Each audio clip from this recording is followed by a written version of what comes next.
Good afternoon. Welcome to AMC online class.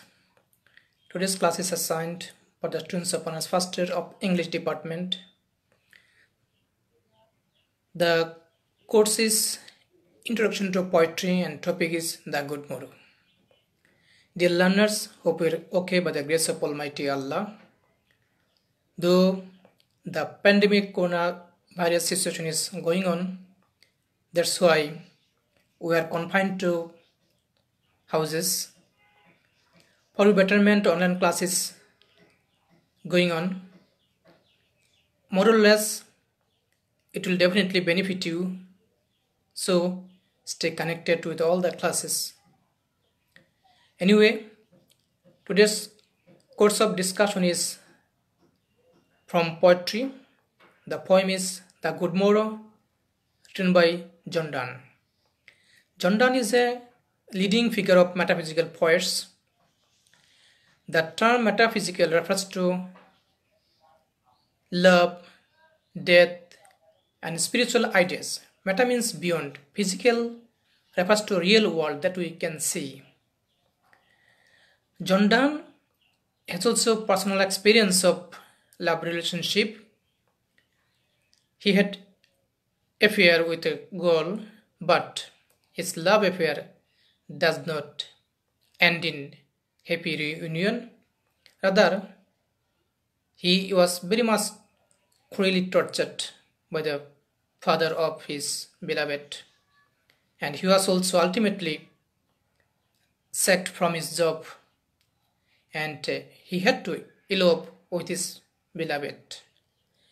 This is somewhat bitter experience of his personal life regarding love affair, and basically he was also a religious poet. He became a preacher, that is, he was very much experienced in theology, religious affairs. This love poem, The Good Morrow, is a poem of his early stage of development. This is selected from his songs and sonnets. This poem is also referred to as sonnet, but it does not conform to the traditional 14 lines of sonnet, octave and sestet. Rather, it has 21 lines and it has 3 stanzas.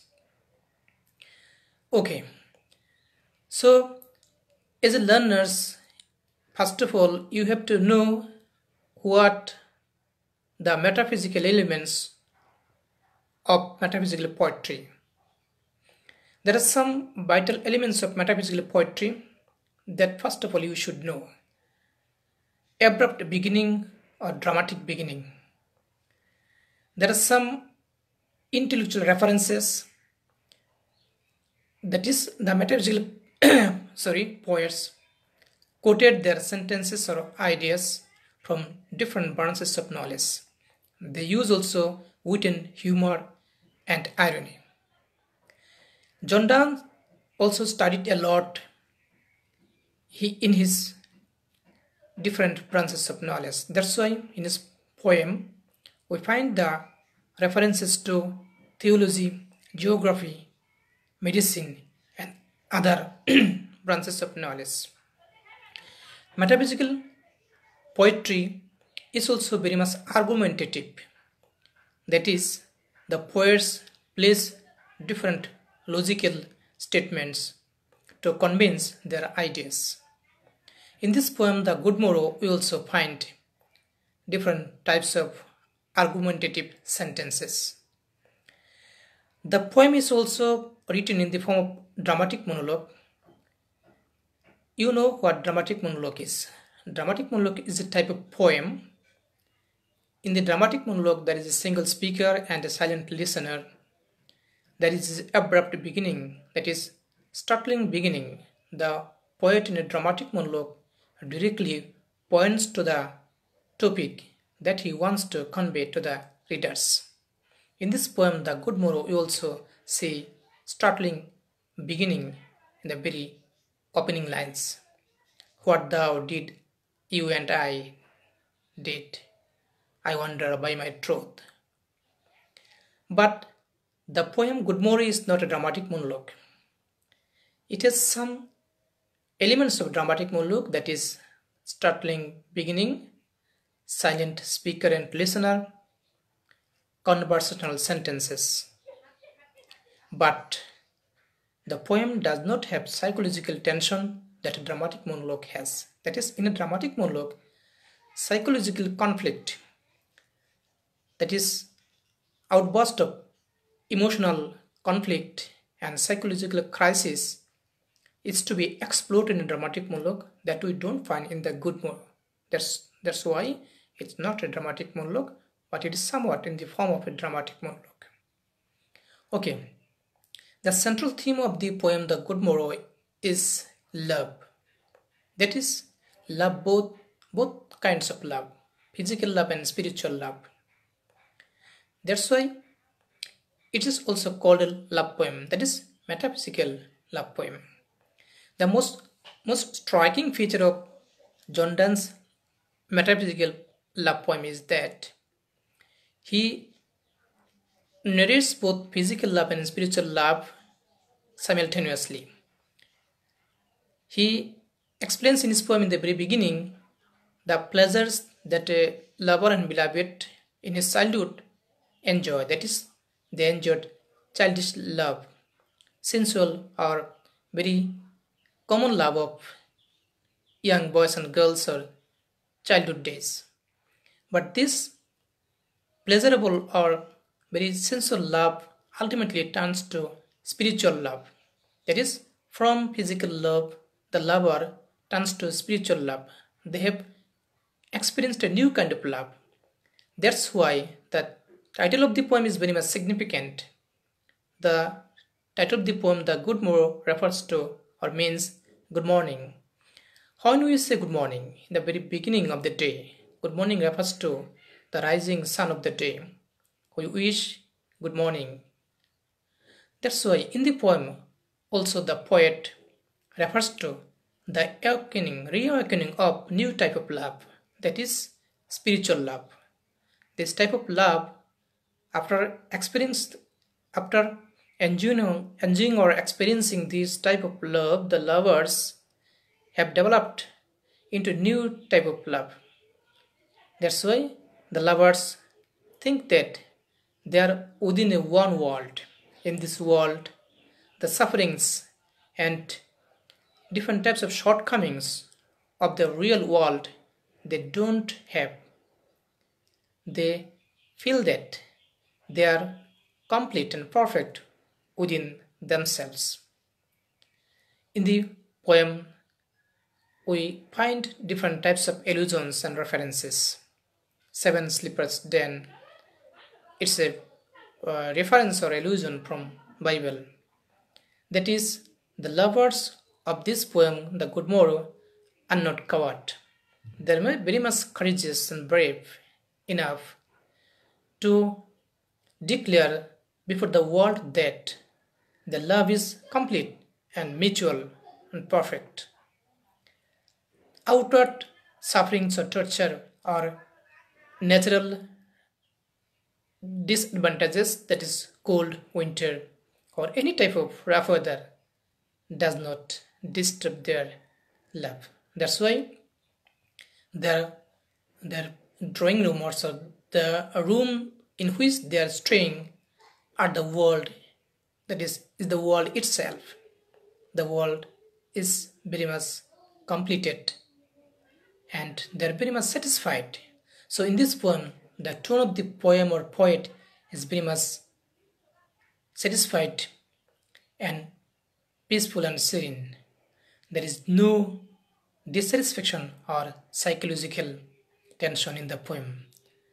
It also points out the very positive side of mutual love or conjugal love or life. In a conjugal love and life, if both the lovers or husband and wife become adjusted or mutual, both their loves is equal, they feel very much confident and they don't find any other world to stay. Rather, their world turns into an utopian, happy world in which no other pleasures they need. That's why in this poem we also find the poet speaking to other forms of pleasures they don't need to enjoy.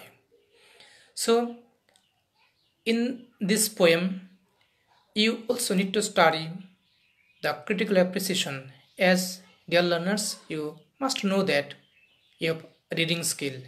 In this reading skill question paper, there will be a poem. Very often, the poems from your text, that is from Introduction to Poetry, there are some poems. This type of poems are also quoted in question paper in reading skill. That's why most of the poems you need to study from different perspective. So there are 3 stanzas, there are 21 lines. It's somewhat sonnet. The tone of the poem is very much light, ironical, and somewhat romantic. And John Donne is the leading figure. Why? Because he writes very exceptionally from the other Elizabethan romantic or love poets. Elizabethan love poets refer to love as something only spiritual or idealistic. They refer to different types of flowers and objects of nature that are very much only idealistic. But in the Good Morrow or in other poems of metaphysical tradition, John Donne refers to different types of very tiny or insignificant objects of nature or creatures. Only he refers to those types of objects of nature to illustrate or to convey his message that love is not only spiritual, rather it is absolutely or definitely both physical and spiritual. That is, from sensual or sensuous pleasures of the lovers, if the lovers are united or they are committed to each other, the level of understanding, and if they love deeply and emotionally, they can turn their love, that is physical love, into a spiritual love. So this is the basic difference or uniqueness of John Donne, that he, in his love poems, from physical level of love, he turns to spiritual level of love. And in this sense also, John Donne is a metaphysical poet. So all the metaphysical poets basically deal with the themes of love, death, and spirituality, because love, death, and spiritual or religious ideas are not to be seen physically or realistically. So John Donne is the very much a renowned metaphysical poet. In his metaphysical poetry, we have to find out or trace out metaphysical concept. That is, there are some images or imagery that the poet uses to convince or to place arguments before the readers. So, in the first stanza, there is very striking lines. If ever any beauty I did see, which I desired and got, it was but a dream of thee. That is, if the poet felt any love for any woman or girl, it was the only his beloved that he dreamed of in his childhood or earlier life. That is, he expressed his love fully or comprehensively only for his beloved. In his previous and at now, that is, at every stages of his thinking and conscious or unconscious state, he only thinks of his beloved. So his love is totally emotional and complete. But he expresses his love very logically, and he comes to a conclusion with all his arguments. So once again, I'm concluding my speech pointing to some metaphysical ideas or elements that you need to keep in your mind whenever you go through any metaphysical poetry. That is, in a metaphysical poetry, the theme will be love, both physical and spiritual love, death, or religious ideas. And presentation of the poetry is somewhat dramatic or stanzic, and in the poem, the argumentative tendency, that is, the passionate thinking of the poet is to be found. The poets will express his ideas very realistically, that is, he will place his arguments with emotion. That is, the blending of emotion and thought is a vital element of metaphysical poetry. The use of metaphysical concepts, that is, metaphysical imagery, comparison between two dissimilar things is called conceit. So, in John Donne's other poems, the reference to compass is a striking example of metaphysical poetry. In the poem, we also find two hemispheres. These examples are quoted from geography, but all the examples or quotations might be somewhat strange or odd. This is also an element of metaphysical poetry, that is, the ideas or references or images might sound somewhat strange or odd, that is, far-fetched, not from common life or common objects of nature, rather from different branches of knowledge. As the metaphysical poets are very much learned, they present their emotion with their arguments, or that's why they're called learned poets. John Donne is termed as metaphysical poet not by himself, rather John Dryden termed him as metaphysical poets after studying his poetry. So this is all about today's class. You should go through text, try to find some pleasure out of studying.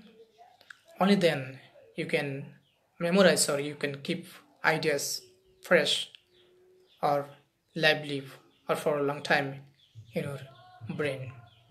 That's all. Thank you all. Stay connected with all the classes that are going on online. Stay home, stay safe. That is all.